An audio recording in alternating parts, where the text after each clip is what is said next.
সুপ্রিয় দর্শক, যে যেখান থেকে আজকের ভিডিওটি দেখছেন, আপনারা সকলেই ভালো আছেন। আমিও আল্লাহর অশেষ রহমতে আপনাদের ভালোবাসায় অনেক অনেক ভালো আছি। আজকে আবারও একটি নতুন ভিডিও নিয়ে হাজির হয়ে গেলাম। কম সময়ের মধ্যে ঝটপট রেসিপিটি তৈরি করে নিতে পারবেন।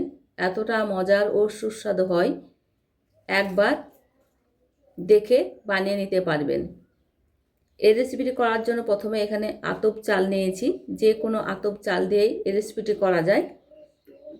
আতপ চাল আমি এখানে 1 কাপ নিলাম। এখানে একটি বাটিতে দিয়ে দিচ্ছি। আমি ভিজিয়ে রেখে দেব 1 ঘন্টা মতো।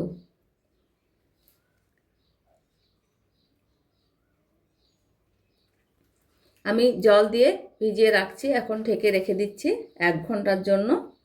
1 ঘন্টা পর আমি ফিরে আসব।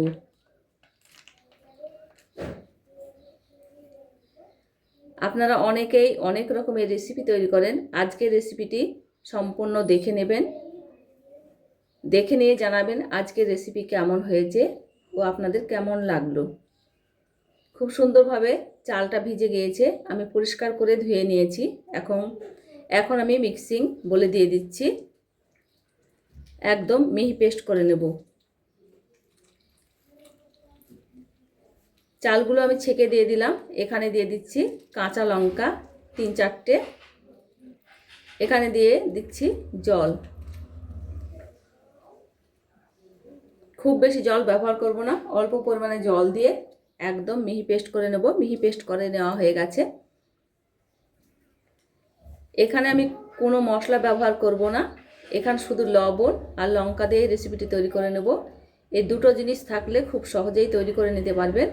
এখন আমি ছাঁকনি দিয়ে ছেঁকে নিচ্ছি, যাতে ওই চালের কোনো গোটা অংশ থাকলে আটকে যায়।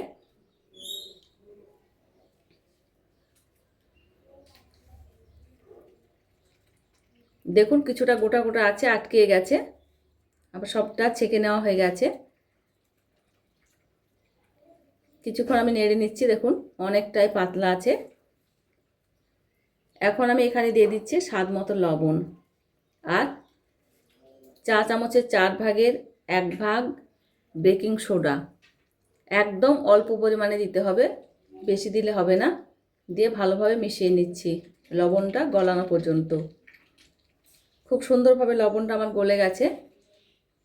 এখন আমি দিয়ে দিচ্ছি যে কাপ মেপে আমি চাল নিয়েছিলাম, ওই কাপ মেপে 1/2 কাপ ময়দা দিয়ে দিলাম।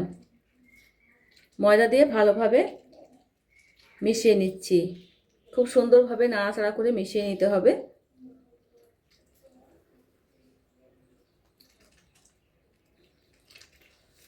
এখানে মেশানোর পর অনেকটাই ঘন আছে। এখানে আমি 1/2 কাপ মতো জল দিয়ে দিলাম। জল দিয়ে ভালোভাবে মিশিয়ে নিচ্ছি।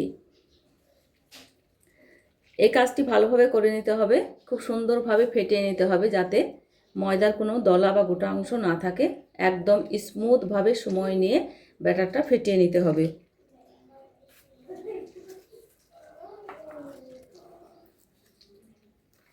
যে যেখান থেকে আজকের ভিডিওটি দেখছেন, লাইক দিয়ে সম্পূর্ণ ভিডিওটি দেখে নেবেন।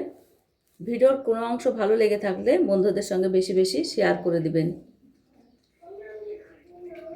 খুব সুন্দরভাবে ফেটানো হয়ে গেছে। আপনাদের আঙুল দিয়ে দেখে দিচ্ছি কতটা ঘনত্ব। এইরকম ঘনত্ব হবে।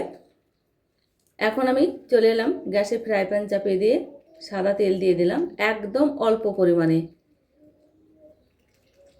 যাতে লেগে না যায় সেই কারণে। এখন ওই ব্যাটার থেকে আমি 1 চামচ দিয়ে দিলাম। 1 চামচ ব্যাটার দিয়ে এখানে কিন্তু বড় করব না, ওইভাবেই থাকবে। এটা ভাজতে খুব বেশি সময়ও লাগে না, একদম অল্প সময়ের মধ্যে হয়ে যায়। দেখুন তেল দেওয়ার জন্য কত সহজেই উঠে আসছে। আমি ওই দিকটা উল্টিয়ে দিলাম। এই দিক উল্টিয়ে না দিলেও হয়ে যায়, কিন্তু আমি উল্টিয়ে দিলাম। এখন আমি তুলে নিচ্ছি। আমি একটা থালাতে রেখে দিলাম। আবারও একইভাবে 1 চামচ ব্যাটার দিয়ে দিলাম।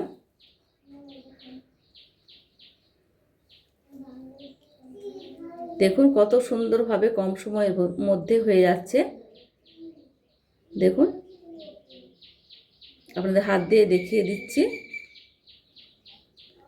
আর ওপরটা কতটা জালিদার হয়েছে। প্রথমেই ফ্রাই প্যানটা একটু গরম করে নিতে হবে, তারপরে দিলে পরে এটা এত সুন্দরভাবে জালিদার হয়ে উঠবে, দেখতে দারুণ লাগবে। এটা আমি উল্টিয়ে দিলাম না, এইভাবে একে একে আমি সবগুলাকে করে নিয়েছি। দেখুন, সবগুলাই আমার করে নেওয়া হয়ে গেছে, কতটা সুন্দর লাগছে।